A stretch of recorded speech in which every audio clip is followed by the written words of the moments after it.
Құрметті оқушылар, бүгін 5 сыныптың математика пәнінен ондық бөлшекті жай бөлшекке айналдыру тақырыбына қош келдіңдер. Бүгін осы тақырыптың барлық есептерін қарастыратын боламыз.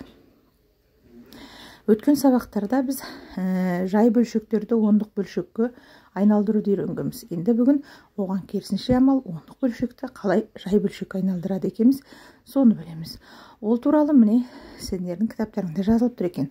Ондық бөлшекті жай бөлшек түрінде жазу үшін бірінші бөлшектің бүтін бөлігін өзгеріссіз қалдырады. Екінші алымына үтірден кейін тұрған сан жазылады. Үшінші бөліміне бір цифр мен үтірден кейінгі цифрлар санына тең нөлдер жазылады дейді. Осыны қолданып есепті шығарып көрейік.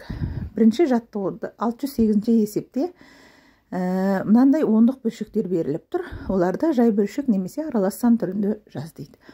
0,33 деген санды біз 100-33 деп жазамыз. 0,1000-нан 186 десе 1000-нан 186 деп жазылады. 0,1000-нан 9345 болса 10,000-нан 9345 деп жазылады. Қалған есептерді де солай орындайтын боласыңдар. Мына есептелер 609-да ондық бөлшектер берілген аралас сан түрінде жазыңдар дейді. Яғни 5,10-нан 3 деген санды берсек, онда 5 бүтін бөлшек сызығы арқылы 10-нан 3 деп жазылады. 1000 бүтін 10,000-нан 1 деп жазылады. 610-да дұрыс теңдікті көрсетіңдер дейді. Яғни бұның ішінен біз теріп алуымыз керек. Яғни біріншісі дұрыс бізде, үшіншісі дұрыс және төртіншісі дұрыс екен. Екіншісі бізде қате болып тұр. Өйткені ол 1000-нан 13 болуы керек. Құрметті балалар, менің каналым сіздерге ұнап жатыр деп ойлаймын, сендерге пайдасы тиіп жатыр деп ойлаймын. Сондықтан бұрыннан жазылғандарыңыз лайк басып комментарий жазыңыздар. Ал жаңадан қосылғандарыңыз болса, міндетті түрде подписать етулеріңізді сұраймыз. Келесі 611 есеп ондық бөлшектерді жай бөлшек түрінде жазып қысқартуды орында дейді. 612-де ондық бөлшегін аралас санға айналдырып бөлшегін қысқартыңдар дейді. 613-те мына берілген ондық бөлшектерді жай бөлшек түрінде жазып, шыққан жай бөлшектерді кему ретімен орналастырыңдар дейді. Осы үш есепті қарастырайық.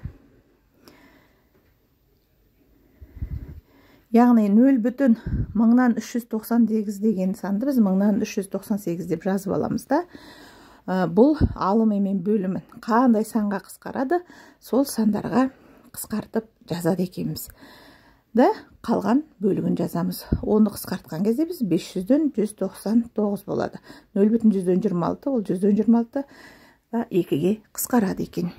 612-де де солай. Бұнда 27-116, яғни 4-ге қысқарады. 100-ге 25-тен 16-ға 4-тен келеді, 27-25-тен 4 болады. Ал 378-1000-нан 378 деген жерде біз 2-ге қысқартамыз. 500-ден 189 деп жазамыз. 613 есепте 5,6, 5,6, яғни оны тағы да қысқарту амалын жүргізіп 5,5 деп жазамыз. 5,1000-нан 181 десе, онда 5,1000-нан 181 деп жазып, егер қысқармайтын болса алым мен бөлім, онда қысқарту амалынсыз сол қалпында қалдырып жазады екенбіз. 614. Мынандай ондық бөлшектерін жай бөлшек түрінде жазыңдар дейді. Шыққан жай бөлшектердің қосындысын, айырымын, көбейтіндісін, бөліндісін тап, оларды өсу ретімен орналастыр дейді.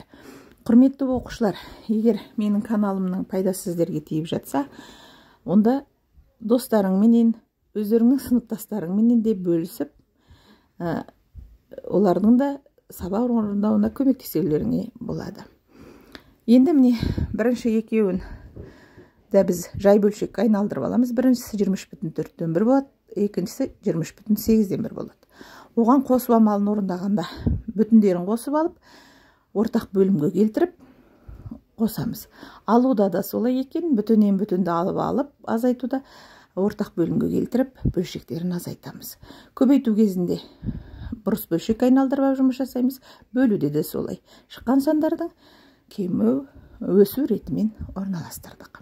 Енді жаңа тақырыпты меңгеруге дайындаламыз деген 615 есеп бар екен. Яғни бұнда бірлік кесіндісінің ұзындығы 2 см болатын координаталық сәулені салыңдар дейді. Оның бойынан А, В, С деген нүктелерді белгілеңдер дейді. Енді бірлік кесінді бізде 2 см болғандықтан 1 дегеніміз бұл 4 клеткаға тең болады екен. Осы аралықты алып біз жаңағы айтылған 3 нүктені салдық. 616 есепте координаталық сәулелер беріліп тұр, солардың бірлік кесіндісін белгілеңдер дейді. Енді біріншісін қарасақ, бізде 3 деген сан беріліп тұр екен. Олай болса, біз осы 0-ден бастап 3-ке дейінгі аралықты санаймыз. Яғни о жер 15 бірлікке тең екен. Яғни 15-ті біз 3-ке бөлетін болсақ, 5-5-тен болады. Сонда 5-ші шкалаға біз бірлік кесіндіні 1 деп белгілейміз. Ал екіншісінде 7 беріліп тұр. Бұл жерде де санап аламыз да, тура 7-ге бөлсек 3 бірліктен келіп тұр екен. Сонда 3-ші шкалаға біз 1 деп қойдық.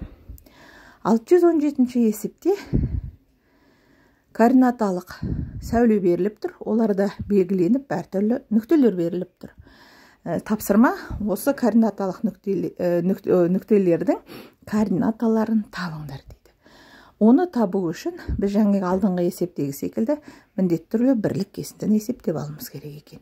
Мысалы, бірінші есепте 0-ден 100-ге дейінгі жердің аралығын қарасақ, ол 5 болып тұр. 100-ді 5-ге бөлсек 20. Яғни бірлік кесіндіміз 20 болып тұр.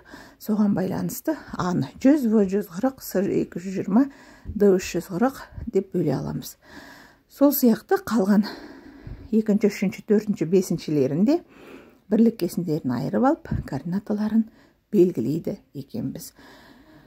Ден қойып тыңдағандарыңызға рахмет. Сабақ тиімді болды деп ойлаймын. Егер түсінбей жатқан жерлеріңіз болса, қайтадан видеоны басынан көрулеріңізге болады.